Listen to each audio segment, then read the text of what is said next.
آپ نے محبتوں سے نوازا اور اس منبر پر مجھے کھڑے ہونے کا موقع دیا۔ اللہ تعالیٰ آپ کے حسن ظن کو اور حسن نیت کو سلامت رکھے، اور مولا کریم آپ سب کی ایمان، عقیدے اور عمل کی حفاظت فرمائے۔ میرے عزیزو، حضرت علامہ مولانا غلام محی الدین صاحب نے میرا تعارف کرایا۔ میرا اپنا کوئی تعارف نہیں، میرا کوئی انٹروڈکشن نہیں، میں ایک عام آدمی، لیکن دنیا اگر مجھے پہچانتی ہے تو رسول پاک کی نسبت سے پہچانتی ہے۔ نبی پاک صلی اللہ تعالیٰ علیہ وسلم کے قدموں سے مجھے پہچانا جاتا ہے۔ مجھے میرے باپ کے نام سے نہیں، میرے عہدے سے نہیں، میرے علم سے نہیں، میرے عمل سے نہیں، بس اس کو میں اتنا ہی کہتا ہوں، یا رسول اللہ، تیرے عشق کی بدولت مجھے زندگی ملی ہے، تیرے عشق کی بدولت مجھے زندگی ملی ہے، میری بات بن گئی ہے تیری بات کرتے کرتے۔ یا رسول اللہ، جب تک بکے نہ تھے تو کوئی پوچھتا نہ تھا، تم نے خرید کر ہمیں انمول کر دیا۔ نبی پاک صلی اللہ تعالیٰ علیہ وسلم کی بارگاہ سے جس کا تعارف ہوتا ہے وہ ہمیشہ کے لیے ہوتا ہے، وہ عارضی ٹیمپرری نہیں ہوتا۔ اسی لیے بیدم شاہ وارثی رحمت اللہ علیہ نے ایک دعا کیا تھا، سگے طیبہ سب مجھے کہہ کے پکاریں بیدم۔ ان کی خواہش یہ تھی کہ دنیا والے اگر مجھے پہچانے تو اس نام سے پہچانے کہ یہ مدینے کا کتا ہے، یہ طیبہ کا کتا ہے۔ بیدم وارثی کہتے ہیں سب لوگ مجھے یہ کہہ کر کے پکاریں، سگے طیبہ سب مجھے کہہ کے پکاریں بیدم، یہی رکھیو میری پہچان مدینے والے۔ میں بھی یہی دعا کرتا ہوں کہ اللہ تعالیٰ دنیا میں اگر کہیں مجھے لوگ پہچانے تو نبی پاک صلی اللہ علیہ وسلم کا ادنا غلام سمجھ کر پہچانے۔ بہرحال مختصر وقت ہے اور حالات آج پوری دنیا کے بہت تیزی سے بدلتے جا رہے ہیں، بلکہ ہم قیامت سے بہت قریب ہوتے جا رہے ہیں۔ ان حالات میں آپ کے پاس آیا ہوں تو کچھ میسج دے کر کے جاؤں گا۔ قرآن کہتا ہے وَمَا أَصَابَكُم مِّن مُّصِيبَةٍ فَبِمَا كَسَبَتْ أَيْدِيكُمْ، جو مصیبتیں تمہیں پہنچتی ہیں، جو مصیبت آتی ہے، یہ تمہارے ہاتھوں کی کمائی ہے، یہ تمہارے عمل کی وجہ سے ہے۔ ایک جگہ نہیں، کئی جگہ اللہ نے قرآن میں بیان فرمایا، جب بندہ اپنے راستے سے بھٹک جاتا ہے، وہ ٹریک چینج کرتا ہے، نافرمانی کرتا ہے، اللہ کا عذاب آتا ہے، مصیبتیں آتی ہیں۔ اور قیامت کے قریب حضور پاک صلی اللہ علیہ وسلم نے ارشاد فرمایا، علم اٹھا لیا جائے گا، علم اٹھا لیا جائے گا اور دولت پھیلا دی جائے گی۔ دولت اتنی ہوگی کہ ابل رہی ہوگی، لیکن علم سے لوگ دور ہو چکے ہوں گے۔ اور اس زمانے کے بارے میں حضور صلی اللہ علیہ وسلم ارشاد فرماتے ہیں کہ زنا عام ہو جائے گا۔ زنا جب عام ہو جائے اور قتل کرنا عام ہو جائے، بڑھ جائے گا، قتل زیادہ ہوں گے، تب کے متعلق حدیث پاک ہے، بخاری شریف کی حدیث ہے، حضور صلی اللہ علیہ وسلم فرماتے ہیں زمین میں زلزلے آئیں گے، ارتھ کوئک۔ آج جس سے ترکی، سیریا، جارڈن پریشان ہیں، ہزاروں لوگ زمینوں میں جو دھس چکے ہیں۔ لوگ تو یہ کہتے ہیں سائنٹیفک اعتبار سے کہ زمین کے اندر کی پلیٹس ہلتی ہیں۔ کیوں ہلتی ہیں؟ کیوں ہلتی ہیں؟ زمین کے اندر یہ ارتھ کوئک آتا ہے اور ہل جاتی ہے۔ سائنس آج یہ کہتی ہے ہمارے پاس ایسی کوئی چیز ہی نہیں آج تک جس سے ہم پہچان سکیں کہ زلزلہ کب آتا ہے، نہیں ہے۔ کچھ لوگ قیاس آرائی کرتے ہیں، تک مارتے ہیں، اندازن تیر چلاتے ہیں، ایگزیکٹ کسی کو نہیں پتا کہ کب کون سی زمین ہلے گی اور زلزلہ آئے گا۔ میرے عزیزوں، میں تاریخ میں آپ کو لے کر کے چلتا ہوں، یہ عذاب ہے۔ اللہ کے حبیب صلی اللہ تعالیٰ علیہ وسلم نے ارشاد فرمایا زلزلہ، زمین کا ہل جانا، یہ اللہ کے عذاب کی نشانی ہے کہ اللہ تمہارا خدا ناراض ہے۔ زلزلہ تو بہت بڑی چیز ہے، جو چاند گرہن ہوتا ہے، سورج گرہن ہوتا ہے، جس میں اندھیرا چھا جاتا ہے، حضور پاک صلی اللہ علیہ وسلم نے فرمایا یہ بھی اللہ کے عذاب کی نشانی ہے۔ جب زمین پر گناہ بڑھ جاتے ہیں تب اللہ تبارک و تعالیٰ کا عذاب آتا ہے۔ ایک چیز میں آپ کو بتاؤں، عذاب کب آتا ہے؟ کیا صرف گناہ کرنے سے؟ گناہ تو روز ہوتے ہیں لوگوں کے، برائیاں بہت ہیں، لیکن بزرگوں نے فرمایا گناہ کرنے کے بعد بندہ جب تک توبہ کرتا رہتا ہے اللہ کا عذاب نہیں آتا، استغفار کرتا رہتا ہے، اسے احساس ہوتا ہے میں نے غلط کیا ہے، تو عذاب نہیں آتا۔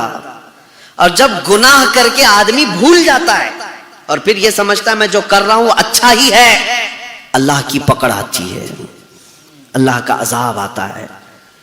سب سے پہلے جو عذاب روئے زمین پر آیا تھا وہ نوح علیہ السلام کی قوم پر۔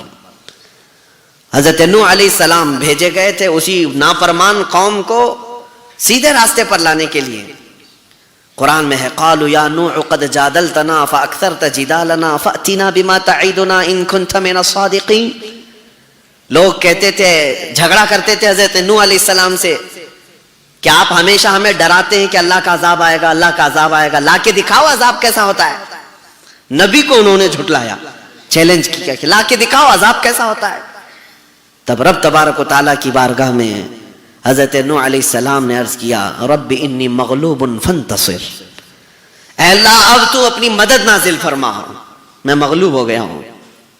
اور سورہ نوح میں اللہ فرماتا ہے ففتحنا علیہم ابواب السماء بماء منہمر وفجرنا الارض عیونا فالتقى الماء على امر قد قدر۔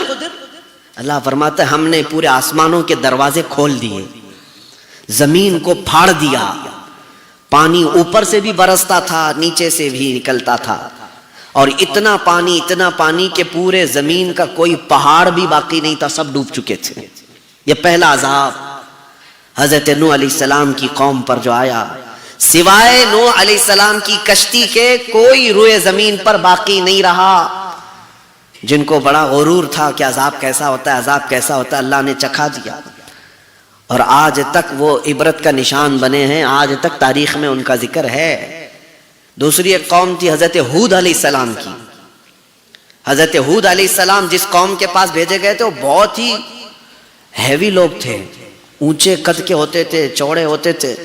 ان کا حال تو یہ تھا، قوم عاد ان کو کہتے ہیں، عاد۔ اس قوم کا حال یہ تھا کہ یہ پورے پتھر کے پہاڑ کو ہاتھوں سے تراش کر کے گھر بنا لیتے تھے، طاقتور قوم تھی۔ وَيَنْحِتُونَ مِنَ الْجِبَالِ بُيُوتًا، پہاڑوں کو تراش کر کے وہ اپنے گھر بنا لیتے، اور بڑے بڑے درختوں کو وہ ہاتھ سے اکھاڑ لیتے تھے، اتنی طاقت تھی ان کے اندر۔ عظیم الجثہ قوم عاد، لیکن شرک میں مبتلا تھے، بتوں کی پوجا کرتے تھے۔ حضرت ہود علیہ السلام نے انہیں روکا کہ تم اللہ کی نافرمانی میں مبتلا ہو، تم شرک اور بت پرستی میں ہو، باز آ جاؤ۔ وہ ہنس کر کے ٹھٹا مار کر کے کہتے تھے ہمیں کوئی ہلاک کر سکتا ہے؟ ہم تو پوری دنیا کو چبا جائیں گے، کھا جائیں گے۔ پہاڑوں کو تراش لیتے تھے، پتھروں کے، انہیں ڈر نہیں تھا کسی بات کا۔ تب اللہ تبارک و تعالیٰ کو یہی چیز ناپسند ہے، آدمی جب غرور میں آتا ہے، گھمنڈ میں آتا ہے، تکبر کرتا ہے۔ ان پر اللہ نے کیا بھیجا؟ قرآن میں فَأَرْسَلْنَا عَلَيْهِمْ رِيحًا صَرْصَرًا، ہم نے ہلا دینے والی ہوا بھیجی۔ ہوا آئی تھی بس، اور ایسی ہوا آئی تھی کہ یہ جو بڑے بڑے جسم والے جو انسان تھے ہوا میں اڑنے لگے جیسے پتا اڑتا ہے، سب طاقت ختم، کچھ نہیں۔ کوئی اڑتا تھا ادھر گرتا تھا، کوئی اڑتا تھا ادھر گرتا تھا، ہوائیں انہیں اڑا اڑا کر ایسے ہلاک کر دی کہ ان کے جسموں کے ٹکڑے ٹکڑے ہو گئے، وہ کہیں بچ نہ سکے۔ قوم عاد، حضرت شعیب علیہ السلام کی قوم، ان کے اندر نافرمانی کیا تھی؟ یہ ناپ تول میں کمی کرتے تھے، یعنی سامان گلہ دینے میں چیٹنگ کرتے تھے۔ شعیب علیہ السلام نے ان سے کہا فَأَوْفُوا الْمِكْيَالَ وَالْمِيزَانَ بِالْقِسْطِ وَلَا تَبْخَسُوا النَّاسَ أَشْيَاءَهُمْ، تم لوگوں کو برابر برابر انصاف کے ساتھ چیزیں بیچو، یہ حرام ناجائز طریقے سے لوگوں کو دھوکہ مت دو۔ تو وہ مذاق کرتے تھے، اور اللہ تبارک و تعالیٰ نے اس قوم کو کیا عذاب بھیجا؟ ان کا تو حال یہ تھا، انہوں نے ایسے گھر بنائے تھے جس میں ان کو لگتا تھا کہ نہ پانی آ سکتا ہے، نہ ہوا اڑا سکتی ہے، نہ پتھر برس سکتے ہیں۔ انہوں نے ایسے مضبوط گھر بنا دیے تھے۔ شعیب علیہ السلام کی قوم سمود، قوم سمود۔ دیکھیں میں آپ کو یہ باتیں اس لیے بتا رہا ہوں، دنیا ہائی ٹیکنالوجی استعمال کر لے، جب وہ پہاڑوں کے گھر بنا سکتے تھے وہ بچ نہ سکے تو تمہارے پیٹروٹ میزائل بھی تمہیں نہیں بچا سکیں گے. کیا آج دنیا میں اپنے سیفٹی کے لیے لوگ نہیں بنائے؟ سب بنا کے رکھے ہوئے ہیں لیکن پھر بھی ہلاک ہوتے ہیں, برباد ہوتے ہیں. الارم سب کنٹریز کے اندر موجود ہیں کسی ایمرجنسی کے وقت, لیکن کسی کام کے نہیں جب قدرت کی پکڑ آتی ہے. تو قوم سمود جو حضرت شعیب علیہ السلام کی قوم ہے, انہوں نے ایسے گھر بنائے تھے کہ انہیں پرانے عذابات معلوم تھے کہ نوح علیہ السلام کی قوم کو پانی میں ڈبو دیا گیا, ہود علیہ السلام کی قوم کو ہواؤں سے ہلاک کر دیا گیا, لوط علیہ السلام کی قوم پر پتھروں کی بارش ہوئی تھی, نوکیلے پتھر, جس کی وجہ سے وہ پورے ہلاک ہو گئے تھے. تو قوم سمود شعیب علیہ السلام کی قوم یہ کہتی تھی اب ہم ایسے گھروں کے اندر ہیں بینکر جس میں نہ ہوا آ سکتی ہے نہ پانی آ سکتا ہے, کچھ بھی نہیں. تو انہیں اکڑ تھی, غرور تھا. تو اللہ تعالیٰ نے ان کے لیے جبرائیل علیہ السلام کو بھیجا. جبرائیل علیہ السلام آئے اور ایک آواز انہوں نے نکالی تھی, چیخ, ایک چیخ, صیحتن جس کو کہا گیا ہے. وہ چیخ ایسی تھی کہ جو جہاں تھا وہیں گر کر کے مر گیا, اس کے کانوں سے بھیجا نکلنے لگا. جہاں تھا اس آواز سے ہی وہ ختم ہو گیا. شعیب علیہ السلام کی قوم بھی ہلاک ہوئی. میرے عزیزو, عذابات ایک لمبی لسٹ ہے. موسیٰ علیہ السلام کی قوم پر تو 5 بار عذاب آئے. فارسلنا علیہم الطوفان والجراد والقمل والضفادع والدم آیات مفصلات فاستکبروا وکانوا قوما مجرمین. اللہ فرماتا ہے ہم نے تو ان پر طوفان بھیجا, ٹڈیوں کا عذاب اور جوؤں کا عذاب. اللہ نے یہ قوم بنی اسرائیل میں عذاب بھیجے, جوؤں کا عذاب, پورے جسم میں جوئیں کیڑے پڑتے تھے, اور مینڈکوں کا عذاب, خون کا عذاب, ان کے گھر کے سارے پانی کے مٹکے خون میں بھر جاتے تھے. یہ سب عذاب آتا ہے ان کی نافرمانی کی وجہ سے. اور پھر اسی قوم کو شرک اور بت پرستی کی وجہ سے اللہ تعالیٰ نے فرمایا کونوا قردۃ خاسئین, دھتکارے ہوئے بندر بن جاؤ. بندر بھی بنا دیا گیا, خنزیر بھی بنا دیے گئے, کئی طرح کے عذابات آئے. لیکن میرے عزیزو وہ گناہ آج بھی ہو رہے ہیں, لیکن ویسے عذابات نہیں آتے ہیں. ہمارے چہرے نہیں بدلے جاتے, آج ہمیں بندر اور خنزیر نہیں بنایا جاتا. گناہ ہو رہے ہیں لیکن ویسا عذاب نہیں. کیوں؟ قرآن کہتا ہے وما کان اللہ لیعذبہم وانت فیہم, اللہ اس امت کو ویسا عذاب نہیں دے گا اس لیے کہ ان کے بیچ میں میرا محبوب آرام کر رہا ہے. اے رسول آپ ان کے درمیان میں ہیں, آپ ان کے درمیان میں. اب تک ہم جو بچے ہوئے ہیں, لوگ ہم سے سوال کرتے ہیں کہ مولانا آپ تو کہہ رہے ہیں ناپ تول میں کمی کرنے کی وجہ سے شعیب علیہ السلام کی قوم ہلاک ہو گئی, بت پرستی کرنے کی وجہ سے حضرت ہود علیہ السلام کی قوم ہلاک ہوئی. آج تو سب بت پرستی عام ہے, زنا بھی ہے اور لواطت بھی ہے اور پھر ناپ تول میں کمی بھی ہے, سب ہے. لیکن ویسے عذابات کہاں ہیں؟ عذابات کو چیلنج مت کرو, تم بچے ہوئے ہو تو رسول پاک کی رحمت کی وجہ ہے. میرے آقا صلی اللہ تعالیٰ علیہ وسلم کی رحمت کاملہ ہے جو ہمیں آج تک بچا رکھی ہے. لیکن میرے عزیزو اسی رسول نے یہ بھی فرمایا قیامت کے قریب زمین ہلا دی جائے گی, زلزلے آئیں گے, طوفان آئیں گے, زمین میں لوگ دھس جائیں گے. آج جب ہم یہ حالات دیکھ رہے ہیں تو دل ہمارا پسیج جانا چاہیے. ترکی کے حالات مسلسل وہاں کی خبریں آتی ہیں, چھوٹے چھوٹے سے بچے ملبے کے اندر دب گئے ہیں. کئی ایسے ہیں جو خواتین جو ہاتھ بھی نہیں ہلا سکتی, وہ بڑے بڑے دیواروں کے نیچے دبی ہوئی ہیں. اب 1000 میں ان کی موتیں پہنچ چکی, ہزاروں کی تعداد ہو گئی جو چیخ و پکار کے ساتھ دنیا چھوڑ چکے. ان میں سے شاید کسی کو پتا نہیں تھا رات کے وقت کہ کل کی صبح ہم کو دیکھنا نہیں ہے, کسی کو نہیں معلوم تھا. اسی لیے میرے عزیزو ہم آج یہاں بیٹھے ہیں, ہم میں کسی کو نہیں معلوم کہ کل کی صبح ہماری ہوگی بھی کہ نہیں ہوگی. ہماری زندگی کا خاتمہ کہاں رکھا گیا ہے؟ لا تدری نفس بأی ارض تموت. اللہ فرماتا ہے کوئی بھی شخص یہ نہیں جانتا کہ کس زمین میں اس کی موت آنے والی ہے, کب وہ ختم ہونے والا ہے. اسی کو میں میسج یہ دینا چاہتا ہوں کہ ہمیشہ الرٹ رہو. ہماری زندگی بہت تیزی سے ختم ہونے کے قریب ہے, آخرت ہمیشہ کی زندگی ہے.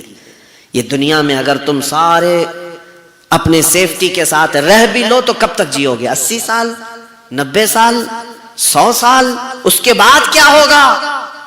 مرنا ہے, جانا ہے, اللہ کی بارگاہ میں حساب ہونا ہے. اور وہ حقیقت کی زندگی وہ ہے, ایک بار جو جنت میں چلا گیا, وما ہم بخارجین منہا, اللہ فرماتا پھر اس سے کوئی نہیں نکالا جائے گا, وہ ہمیشہ کی زندگی ہے. میرے عزیزو, میں اپنی گفتگو کو مختصر کرتے ہوئے آپ کو بتاتا ہوں کہ ہم دنیا داری میں ایسے مصروف ہو گئے کہ آخرت کی فکر کم ہو گئی لوگوں کو, آخرت کی فکر کم ہو گئی. دنیا بنانے میں اتنے بزی ہو گئے کہ انہیں اندازہ بھی نہیں کہ ہمیں ہمیشہ کا جو عیش ہے وہ جنت کا ہے, ہمیشہ کا عیش جنت کا ہے. مجھے یہ بتاؤ, آپ اگر اپنی پوری زندگی لگا کر کے بھی اپنی زندگی میں کتنا بنا سکتے ہو, کتنا بنا سکتے ہو, کتنے بڑے محل بناؤ گے آپ, پرائم منسٹر بن جاؤ, پریزیڈنٹ بن جاؤ, دنیا کے ریچسٹ پرسن بن جاؤ, کتنا بنا لو گے. یہ بھاگ دوڑ تو ہم دیکھ رہے ہیں دنیا کی, آج کوئی فرسٹ نمبر پر ہے, کل کوئی سیکنڈ نمبر پر آ جاتا ہے, وہی کبھی گر کر کے پھر نیچے چلا جاتا ہے. یہ بھاگ دوڑ تو چل رہی ہے, لیکن پوری محنت کے ساتھ بھی تم دنیا میں کتنا بنا لو. پوری دنیا تو نہیں خرید سکتے, پورے ورلڈ کو تو نہیں خرید سکتے, آج کی بات کر رہا ہوں. لیکن آؤ میں تمہیں بتاؤں, حدیث پاک میں ہے قیامت کے دن جنتی جنت میں جا چکے ہوں گے, فیصلہ ہو گیا سب کا.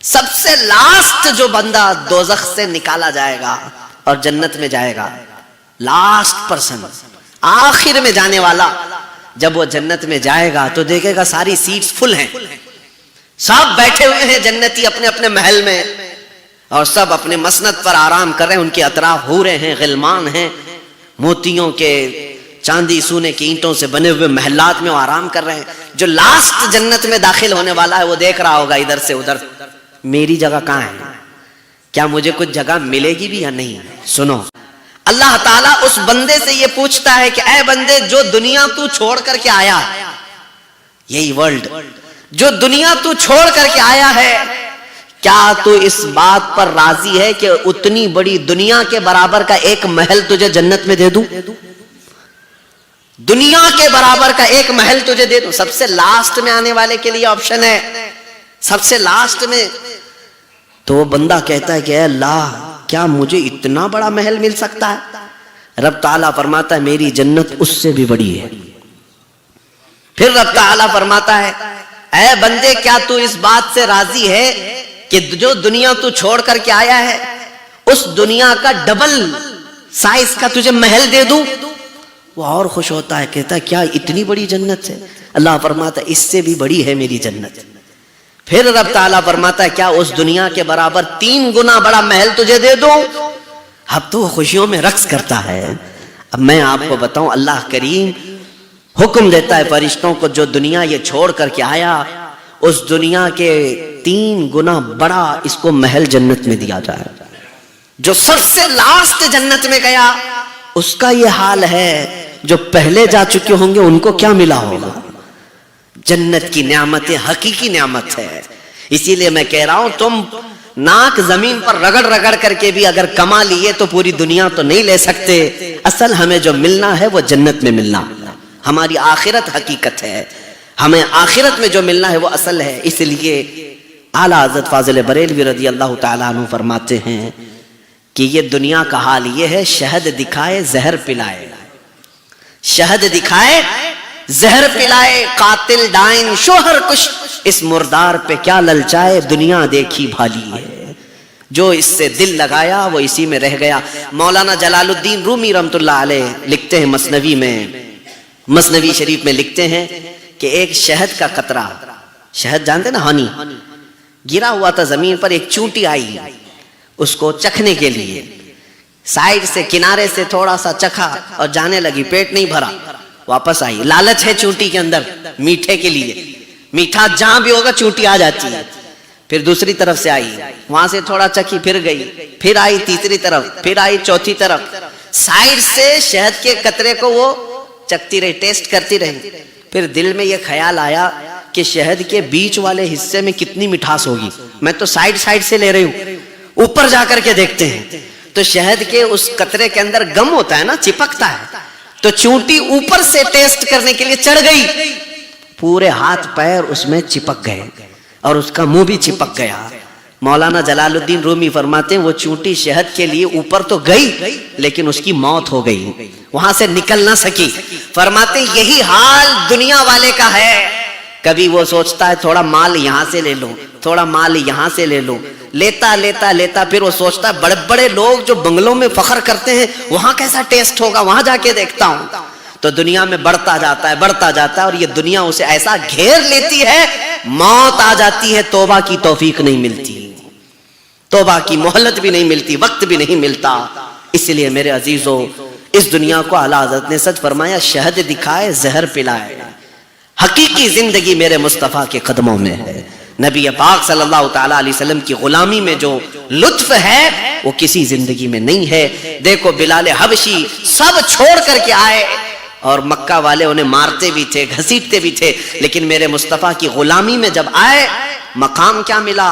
جب مکہ فتح ہوا تھا تو جانتے کعبے کی چھت پر کس کو چڑھایا گیا؟